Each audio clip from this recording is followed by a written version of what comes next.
All the Zetsubou openings are good. I just like Ringo the most. Anyway, let's start the video.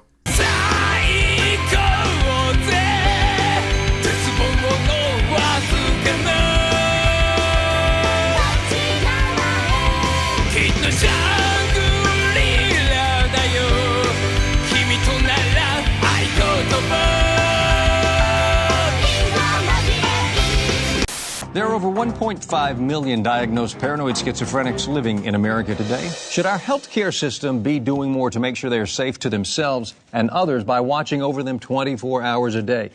The genre of satire has become a battered rape victim. Everything is satire in the postmodern world of entertainment. TV shows are satirical, YouTube videos are satirical, posts on Zitter.com are satirical, and even a medium as defiant of tastefulness as anime is satirical. If your shit doesn't have something to say about contemporary society or the state of the industry it's helping to perpetuate, well then what is it even good for? And when everyone's trying to be a masterclass satirist making topical thought pieces instead of worthwhile comedies, a certain attitude of cynicism starts to dominate the media landscape. These days you see a lot of people clamoring for the return of the simple comedy, which strikes me as odd since it's not like they ever went away. They just forgot to make them funny. Traffic on the west side of Los Angeles. Bullshit. Satire may be oversaturating the hell out of the comedy scene, but it's never not going to have a rightful place in entertainment. Without it, plenty of us wouldn't even bother reflecting on the pertinent issues or subjects brought forward in the first place. Personally, I just want to stare at cute 2D girls in sailor uniforms for a half hour and call it a day. Thinking about how fucked the world is won't accomplish anything. So why should I ever remove my brain from the safety bubble where IRL and the audiovisual wonderland of anime intermix harmoniously? I got to get to the fucking point. Doing good satire is hard, and more often than not, the assholes trying to become the next Jonathan Swift forget the part where it's supposed to still make you laugh. That balance between scathing critique and humor can only be reached by an author whose passion for paradox and irony encompasses their entire being.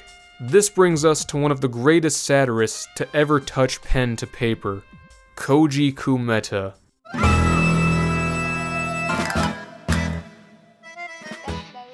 Koji Kumeta began his career where all legendary manga artists begin: ice hockey. But that only ever caught on in Canada, so in the middle of that period, Kumeta branched out into writing romantic comedies, which served as invaluable practice for an artist still growing out of his dependence on pre-existing standards of manga in the early 90s. However, it was with his first major success, Kate ni Kaizo, that Kumeta's unmistakable style and propensity for observational comedy started to spring forth dramatically. It was also during this transition into the new millennium that Kumeta started to divulge his darker, more cynical side in less prominent publications. It's unlikely that many of his fans picked up on this side of him, but it was always there. Don't forget that. With the embrace of his unique art style and flair for dark comedy, Kumeta released in 2005 what will most likely follow him to the grave as his most celebrated, notorious opus ever made. Goodbye, Mr. Despair. Wow. That sounds fucking stupid. Sayonara Zetsubou Sensei sounds infinitely cooler, let's stick with that.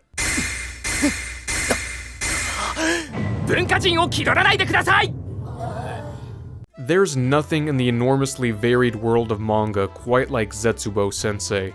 Sure, there's a number of titles that bear a similar tone, style, and most certainly characters, but SZS gets me off in a way no other series can.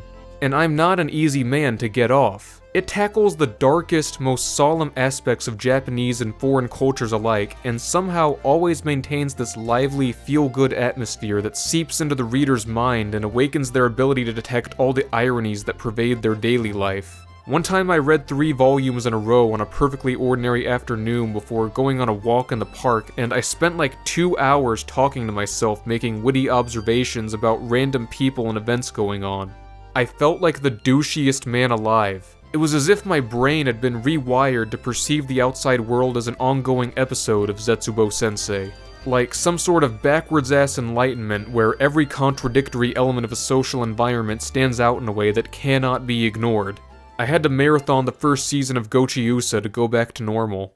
I believe the X factor to Zetsubou Sensei's peculiarity is easily Kumeta's writing. Not only is it blunt to the point of hilarity with how it approaches sensitive areas of conversation, but the dialogue and exchanges are always kept brief enough to where large foreboding concepts become compressed simplified gags that capture the absurdity of an idea you probably found humorless. No topic is spared from being broken down in the most childish, cartoony way possible. Prejudice and biased attitudes toward the fringes of society? Those are caused by biased sunglasses and biased headphones you buy at the store. Once you throw them away, you're free to embrace the gay. Until the hemorrhoids set in. I'll butcher the comedy some more later, we've got more exposition. If for no reason other than that he can't resist a good self-insert harem fantasy, acclaimed director Akiyuki Shinbo stepped up in 2007 to oversee what would be the first anime adaptation of one of Koji Kumeta's works. While it may have begun as just another Shaft production depicting the off-the-wall adventures of a gang of girls in high school, Zetsubou Sensei quickly grew into a passion project that spanned for 3 seasons, 6 OVAs, and likely only ceased continuation due to the fact that the studio stumbled upon more profitable avenues shortly after finishing season 3. And I'll say it right out of the gate. Sayonara Zetsubou Sensei is the definitive Shaft show. Eat your fucking heart out. Even as much as I parade the glory of Yunochi, no studio has ever been a more perfect fit for adapting a series of this nature. Shaft's laissez-faire approach to animation and snappy, rapid-fire visuals match the stark but inventive style employed by Kumeta so well that I'm convinced this collaboration was destined. Don't believe me? Just have a look at the other adaptations of Kumeta's manga like Joshiraku and Kakushi Goto. While they function perfectly well as adaptations and translate the tone Kumeta was going for to the screen decently, neither of them make any serious attempts to add on to the material in a way that validates the adaptation process in the first place. Shaft had no shame in making changes or adding their own distinct flair to make the show stand out. But those changes all felt naturally in line with Kumeta's style of juggling dark subject matter with lighthearted humor. Joshiraku, for example, has been filtering viewers for years due to its too Nihon for you sense of humor, but Zetsubou Sensei's endless barrage of references and topical discourse usually gets a pass because the directing is just on a whole other level. Even if the jokes fly over your head, there is enough energetic editing and imagery packed with meaning that you're still able to follow along without losing interest. Combine that audacious approach to adaptation with masterclass voice acting, a musical score as unique as the show itself, and an unrestrained abundance of butts, bosom, and puffy vulva, and you have a remarkably memorable anime that succeeds in improving upon an already fantastic bit of source material. So far though, we've only peeled the surface of the multi-layered onion comprising Zetsubou Sensei's greatness. Wipe those tears away. I'm chopping this bitch up and putting it on my burger.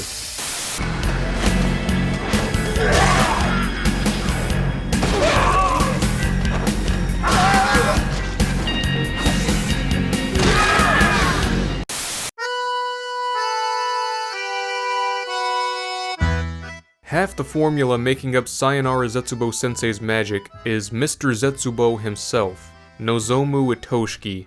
はじめまして。私が今日から君たちを教える愛しき望です。今日から先生のことを左翼ゲリラと呼んでもいいですか? Itoshiki has earned his portrait in the Hall of Legendary Protagonists. He's not a powerful turbo badass with a dramatic backstory, nor is he an inspirational ladies' man who embodies the virtues of a noble alpha male. All Itoshiki desires is the sweet sensation of the noose. 生きてるだけで迷惑かけますから。To you, happy birthday to you. Itoshiki, whose name can be rewritten to literally mean despair, is a classical pessimist able to identify the negative side to anything. Festivals, holidays, hopes and dreams, baseball, No subject is immune to Itoshiki's impossibly bleak outlook on existence, which is exemplified by the repetition of his classic catchphrase. 絶望した金汚い世の中に絶望した絶望したカード社会に絶望した絶望したネット社会に絶望した When he's not attempting to kill himself, Itoshiki spends his days teaching a classroom of high school students, most of whom are female and also want to molest him. Why did they want to do that? Well, I mean, that's not too hard to figure out. Oh my god, a show about a bunch of minors trying to seduce their teacher? That sounds rather problematic. I'm gonna have to downvote this right after I put my dick away. If such themes concern you, no need to get bent out of shape. The whole harem aspect of the show is one big gag in and of itself due to the fact that each girl possesses either a disturbing personality trait or a straight-up mental illness. Chirikitsu is introduced as a prim and proper girl obsessed with keeping things orderly, but over time is revealed to be a psychotic maniac with homicidal tendencies and an unhealthy fascination with historically violent revolutions. She is also best girl.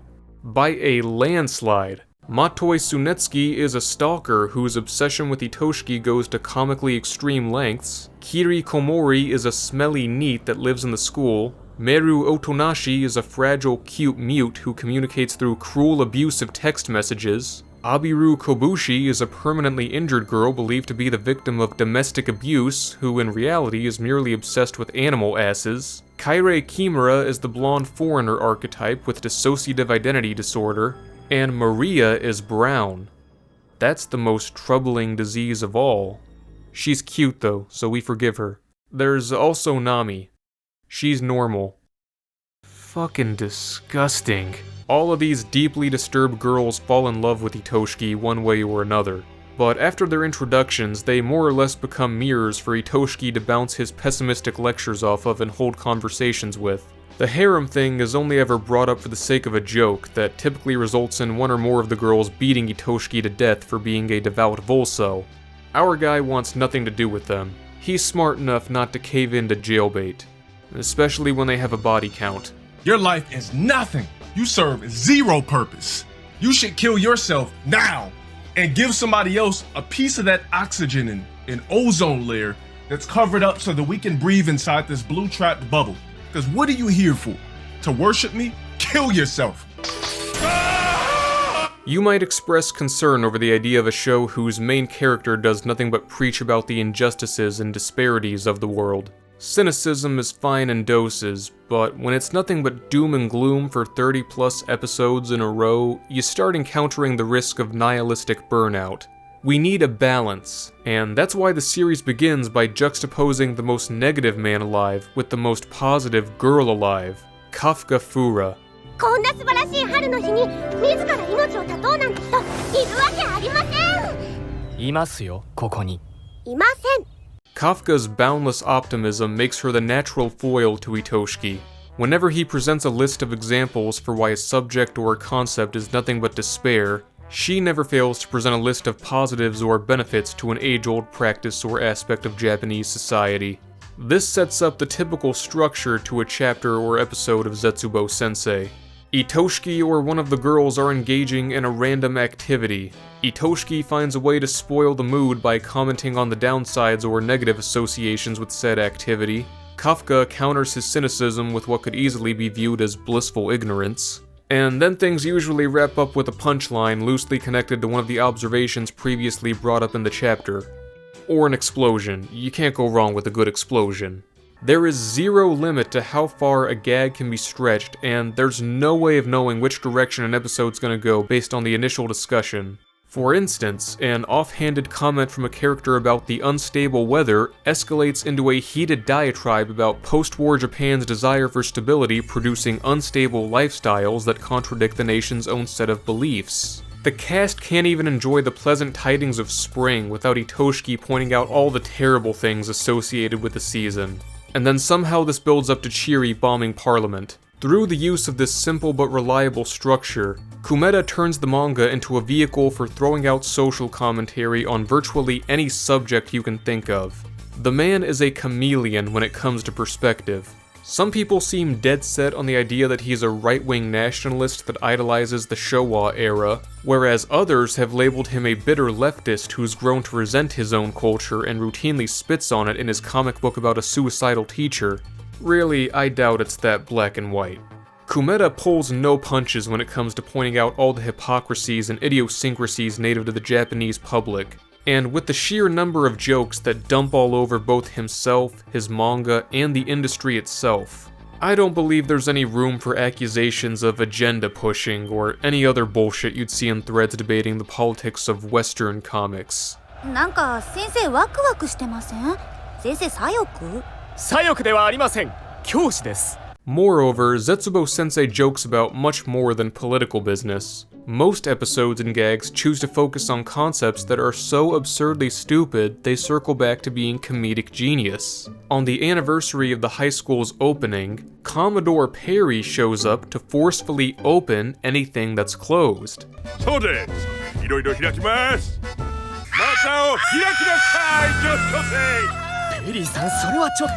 Sometimes the show chooses to openly ditch the usual formula and do something completely different, like a detective murder mystery storyline, which ends up mainly serving as a means to making references to a bunch of other anime.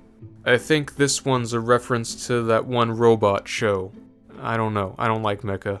I guess it's worth mentioning that reference humor is one of the core components of Zetsubou Sensei's repertoire of gags. These references range from entry-level obvious to so obscure you'll swear Kumeta is actively trolling his readers by making them research old books. This becomes increasingly irksome if you're a hot-blooded xenophobic American like me who was never intended to understand these references. While I may have the benefit of years of exposure to Japanese culture, I'll confess that I cannot make it through a single episode of Zetsubou Sensei without at least once going, I don't fucking get it. Fortunately, localized versions of the manga, as well as most fan translations online, include bonus endnotes clarifying all the references for those feeling left out of the joke. Even the Blu-ray release of Season 1, which didn't exist until 2 years ago, graciously came packaged with liner notes detailing every allusion, sight gag, and stupid pun for the desperately curious.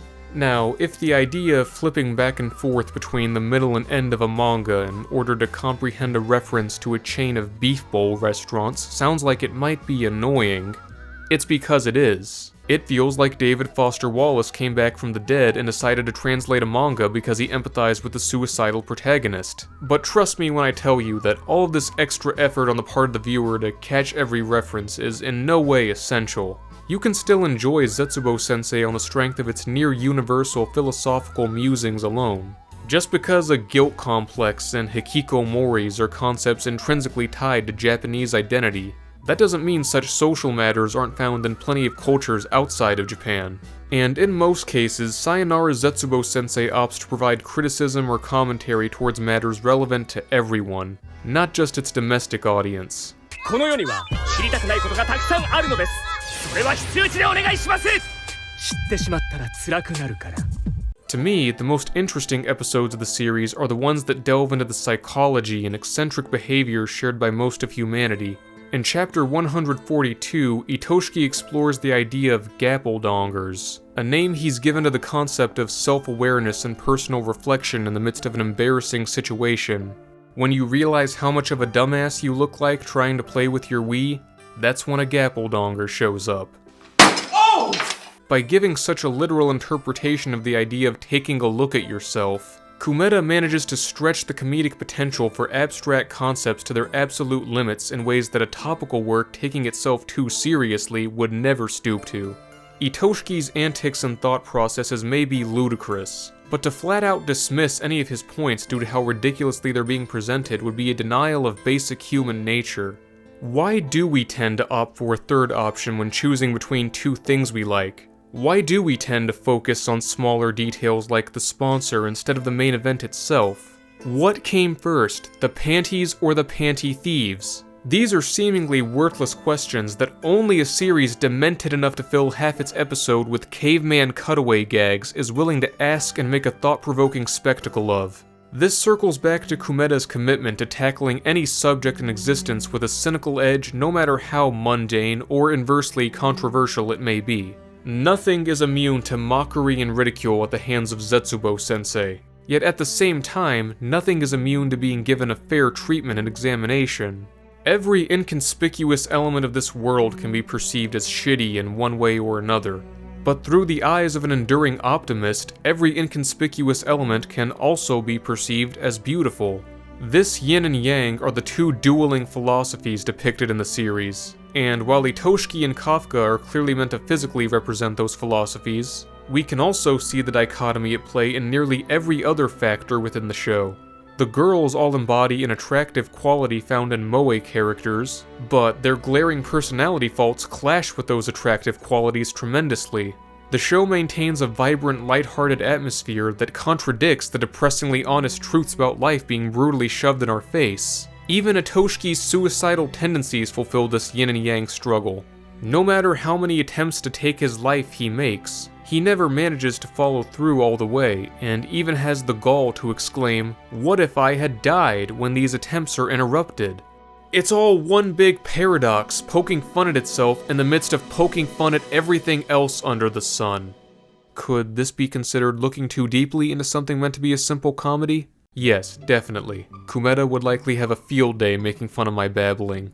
However, as Kafka would likely say, looking deeply into things is the greatest form of expressing our utmost love for them. And then Chiri would come in with a knife and slice open Itoshiki's chest cavity and then make a joke about looking deeply into the one she loves, or something quirky like that, and then oh shit, it's happening again! I've been at this so long my brain rewired itself to think like the manga. Fuck, I gotta move this along. ならば、我々のグループに入りませんか？誰？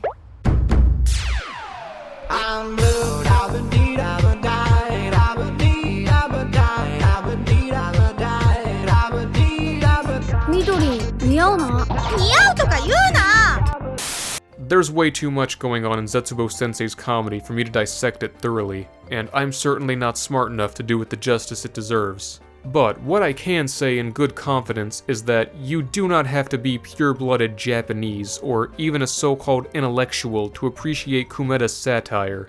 This was published in a magazine for little boys. If they can handle it, anybody can. There's nothing to be afraid of. Unless you're just mortally terrified of panty shots, in which case you will not survive the first season. You know who's definitely not shy when it comes to panty shots, though? Our good old boys over at Studio Shaft. Can you dig it? Opinions on Shaft have been mixed from day one. But regardless of how one might feel about the studio, it's impossible to deny that their reputation for bold decisions and creative ingenuity has been rightfully earned. Many techniques and trademarks of the studio that became notorious when applied to their more successful titles came of age in Sayonara Zetsubou Sensei, a show based on a manga that suited Shaft's unabashed willingness to try out whatever bizarre visual gag they could think of perfectly. Everything save for the excessive broken necks is present here. Mixed media, high-speed successive cuts, silhouettes, and plenty of impossible-to-read text both in between shots and within shots themselves, because fuck the guys that watch this on television. We've got pause buttons. No chalkboard joke will go unenjoyed so long as translators have no fucking life. When it comes to design, Zetsubou Sensei remains unrivaled in the realm of achieving a desired aesthetic. Koji Kumeta's original art possesses an extremely flat appearance, mostly due to an intentional lack of depth that gives every illustration the look of an old painting out of the Taisho era. Shaft sought to take this antiquated design even higher by incorporating imagery evocative of the Showa era, placing anachronistic pieces of technology, architecture, and even people in what's ostensibly a modern setting. A favorite feature of mine is the subtle filter applied to the show that makes it resemble art drawn on an old piece of parchment.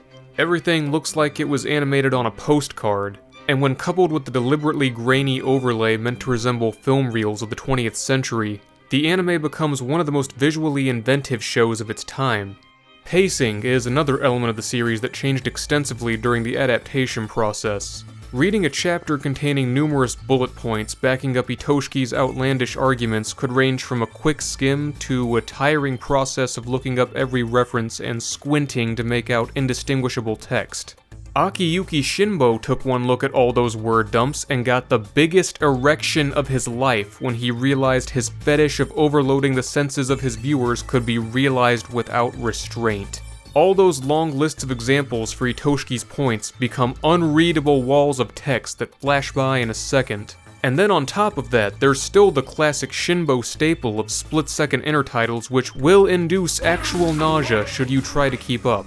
ちょっとあなたたちまで何よ何その適当な T シャツ髪型違うだろしっかり追えちゃんとこもれ仕事しろお前誰だ普通っていうの While these pacing decisions may be off-putting to viewers that desire more straightforward visual flow, the rhythmic transition from one shot to another and the continuous snap of one joke to the next never loses its energy or wastes time drawing out a gag for too long. Because of this, even if a joke flies over your head, it's only a few seconds before the next one comes flying in your face, and in the meantime, there's rarely any confusion as to what the crux of the conversation is. The background text and plethora of hidden gags are merely extras intended to enhance the absurdity and composed chaos the series thrives in. You'll inevitably miss some things, but you'll never feel left out of the discussions and debates that fill the foreground of each episode. All of these choices, the aesthetics, pacing, and little unconventional touches like the inclusion of photos of Koji Kumeta's assistant Midax as both a clock face and a censor bar, fulfill what I've come to view as the defining quality of Shaft's work ethic: fearlessness and experimentation. Whether it works or not, Akiyuki Shinbo and his team hold zero reservations when it comes to implementing a bizarre animation technique or simply throwing out the script and turning an episode into an excuse to try a completely different art style for no apparent reason. If they want to make a parody of magical girl shows that harkens back to Shinbo's days working on Nanoha, then they're gonna fucking do it. And at least half the time, it will be funny.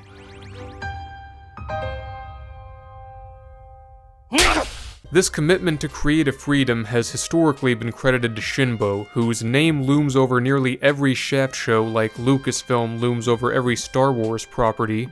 But in recent years, there's been more effort to recognize the other lifeless-looking Asian guys that worked on these shows. Zetsubou Sensei's identity owes a lot to episode directors like Yukihiro Miyamoto and art director Hiroshi Kato, who helped set the framework for the style and tempo that would stick with the series from beginning to end. But even outside of those guys, there's plenty of little guys that each made their own small contributions to the show's aesthetic thanks to Shinbo's insistence on creating a work environment that promotes freedom to throw whatever shit at the wall you think will make the show more interesting. If it's stupid, oh well. We're not gonna meet that deadline anyway. Just fix it for the Blu-rays, that's all that matters. This brings us to the pinnacle of Shaft's devotion to working as a team to make the most delectably offbeat works of art possible. The openings.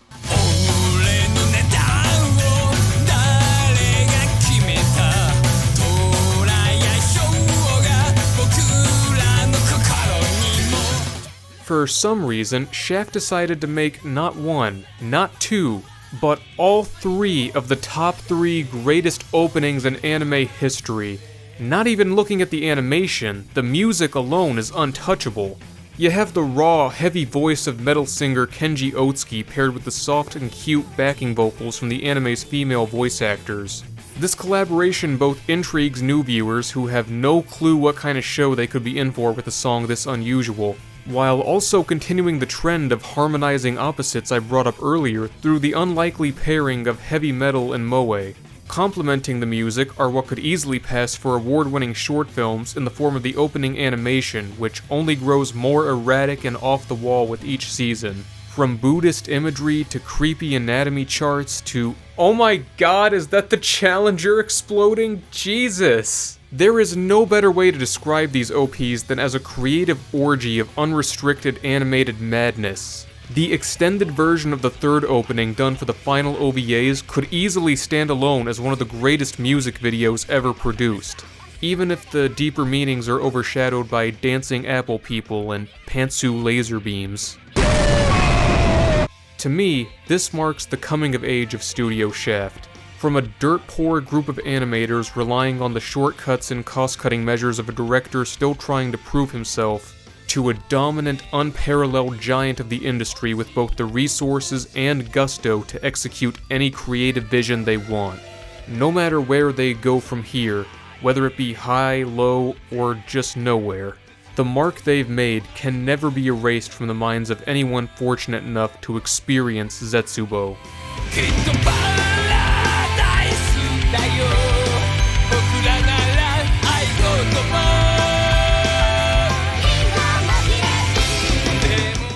Sayonara Zetsubou Sensei's time in the anime limelight never extended beyond 2009, although there was a special OVA produced in 2012 as a gift for fans that bought all 3 of the series' Blu-ray sets, or anyone who just downloaded it. 2012 also marked the conclusion of the manga, which continued well after the end of the 3rd season and managed to rack up 300 chapters worth of material.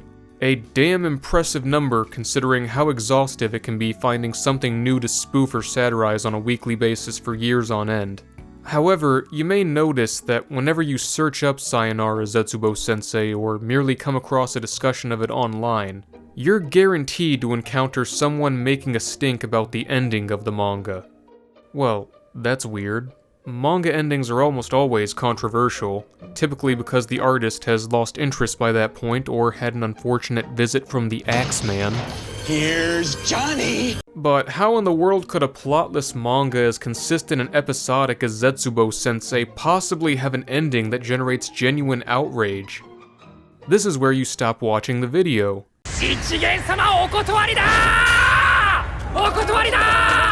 I usually don't give 2 shits about spoiler warnings because I'm a dick, but for this one instance, I'm going to warn anyone still interested in reading Zetsubou Sensei for themselves to skip this section lest all the twists and turns come undone for you.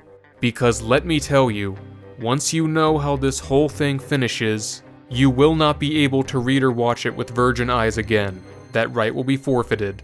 With that warning out of the way, can you believe Kafka was actually the fat guy's daughter?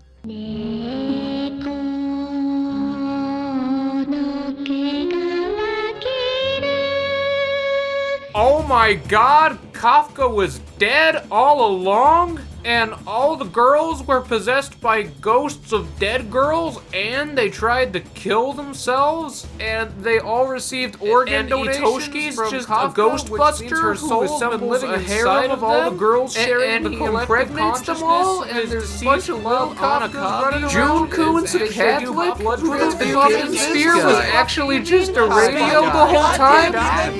Dumbledore died? Wait, people actually got upset about this? This is probably the most on-brand way to conclude the series Kumeta could have chosen. First off, let me break down precisely what happened here in a non-sarcastic way for anyone still confused all these years later. So, sometime before the series begins, a bunch of girls commit suicide but are unable to rest in peace due to the fact that they never properly finished high school. Nozomu Itoshiki, working as a sort of exorcist for hire with the assistance of his family, helps the restless spirits move on by conducting a mock high school experience that culminates in a posthumous graduation ceremony. The girls making up Class 2F serve as conduits for these restless spirits, a role that was given to them after they survived failed suicide attempts themselves. What this means is that the entire series, in essence, functioned as a ritual of sorts aimed at providing the deceased schoolgirls a chance to experience the high school life they were denied. And once it's all over, the girls that served as proxies for the spirits and Itoshiki himself are able to return to normal. However, one thing that all the girls hosting the spirits have in common is the fact that prior to the start of the series, they each received an organ transplant from a single donor. A girl who was given the pen name based on the author of her favorite book. Kafka Fura, as we came to know her throughout the series, had been nothing but a masked illusion from the start. Her soul now resides in the bodies of all those that received one of her organs, and because of this, each girl ended up taking turns communicating Kafka's thoughts and feelings. Every time Kafka spoke or appeared in the story, it was nothing but another girl serving as her eyes, ears, and voice. Unlike the deceased schoolgirls though, Kafka could never move on. It was the love shared between her and Itoshiki that bound her spirit to this world, and out of sheer devotion to each other, Itoshiki makes the choice to marry not just one, but all of the girls carrying her spirit through a repeated cycle of marriage and divorce. Whichever of the girls happens to be channeling Kafka directly at a given time, That's who he's married to. The two who never should have met. The man who looks at everything negatively and the girl who looks at everything positively are able to defy the laws of life and death to be united. It's like the most fucked up Shakespearean love story ever written. Star-crossed lovers marrying through the miracle of organ transplants. Go become a donor today. Who knows, maybe the wife you've been waiting years for is awaiting you in the next life. Only one way to find out. You're an organ donor. I didn't want to be one, but my wife insisted. I always give him shit for it, too. I say it all the time. I say, you say it's just like a woman, even after you're dead, they want to tear your heart out. What the fuck? Is it a shocking revelation to learn that all these characters we grew to love were essentially actors partaking in an elaborate stage play? Absolutely. But that shouldn't invalidate the development of a genuine connection to the cast and their personalities, fabricated or not. These students and their maniacal teacher formed a dysfunctional family of sorts, one that felt more real as time went on, not just to the reader, but to the girls themselves. While it may be incredibly dark to realize each of those girls tried to off themselves, which eventually led to possession by spooky ghosts, don't even try to tell me that a manga like this was ever above such a turn of events. We can show all the violence, implicit murder, sexualization, and any other fun-filled subject for years. But the moment you tell me that there's more to these gag characters than just their respective shticks is pushing it over the fucking line. Additionally, it will always be cool as hell how much foreshadowing went into prepping the audience for this onslaught of reveals. I can't confirm that Kumeta had this ending planned from the start, but even at the manga's beginning, there were always hints towards the darker nature of Kafka's identity, as well as the obvious themes of suicide and mental illness. While hints towards the big twist didn't really ramp up until the last dozen or so chapters, we know for a fact that it was planned since at least the inception of the anime, thanks to the now glaringly obvious teasing on the part of Shaft. There are so many visual clues and references to the finale and the openings of the show that I could spend the rest of the video just detailing them all. Random shots of organs that made no sense back in the day, imagery depicting all the girls transforming into Kafka, Kafka surrounded by visuals evocative of death itself. Everything was staring us right in the face.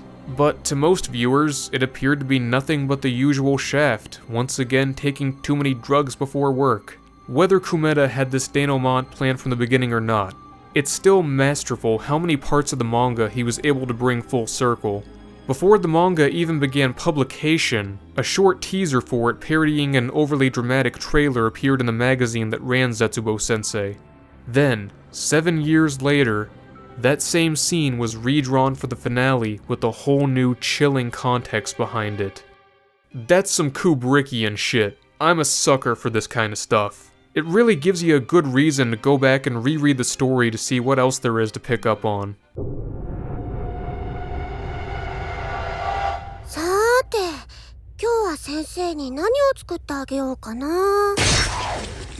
He's Kafka, he's Kafka, you're Kafka-san, I'm Kafka-san! Some people may still find the ending out of alignment from the rest of the manga, like it was nothing but a big middle finger from an author sick of his story that decided to mind-break his loyal fans.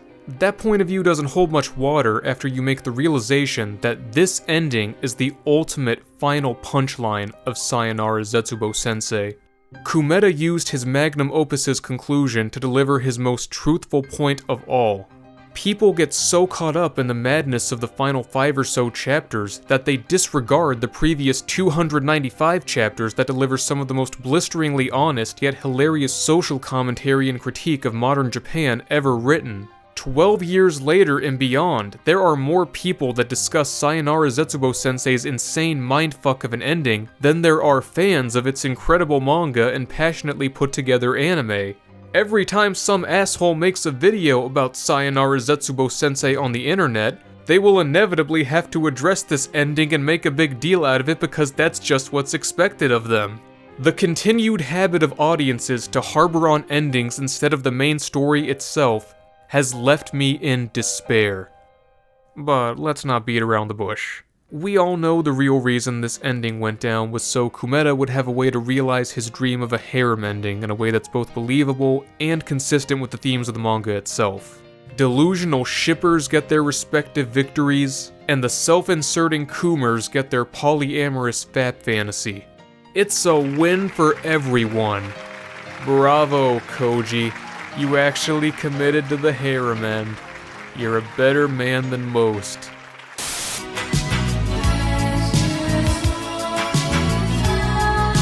Eyes without a face. Eyes without a face. Eyes without a face. Got no human grace. Your eyes without a face.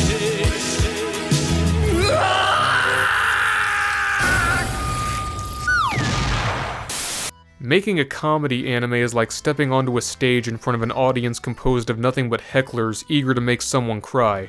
You're never going to be able to appeal to the majority, and there will always be those that bash the show solely because the humor is simply not designed for them.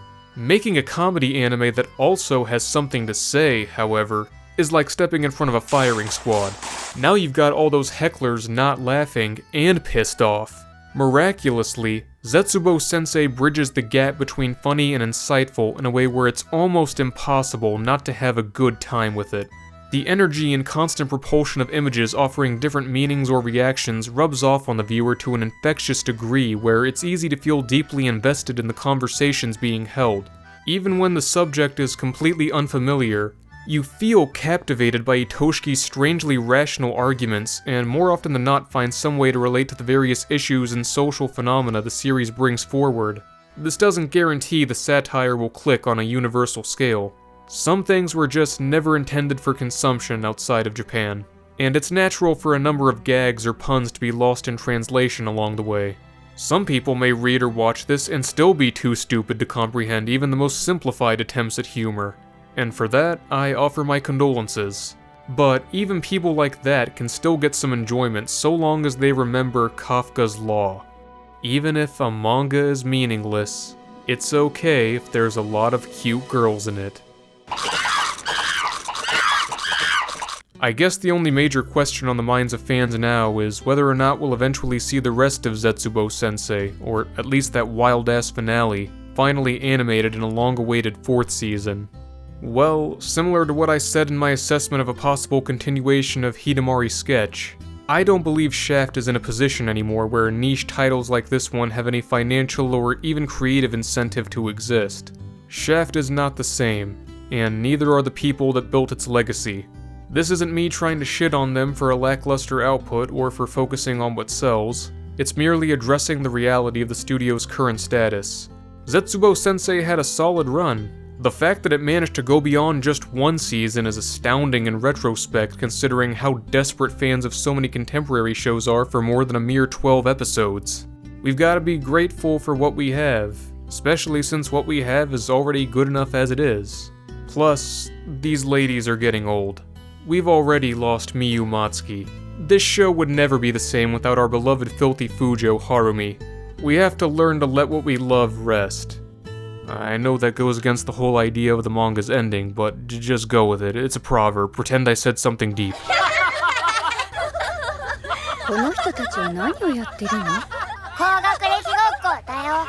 One thing that hasn't stopped being prolific after all this time is Koji Kumeta, who as of now continues to work on his slice of life series Shibuya Near Family. It's far more lighthearted and much less dreary than something like Zetsubou Sensei. But it's undeniably a product of Kumeta down to the sharp wit and comfortingly familiar art style.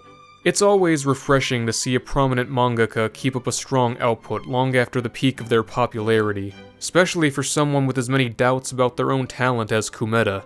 It's not noticeable until you've looked into it, but Koji Kumeta's self-deprecating tendencies have become widely known among his fans. From the things he writes about himself in author notes and constant jokes about how much of a lazy hack he thinks he is, the man's self-esteem is presumably lower than mine, which is horribly concerning.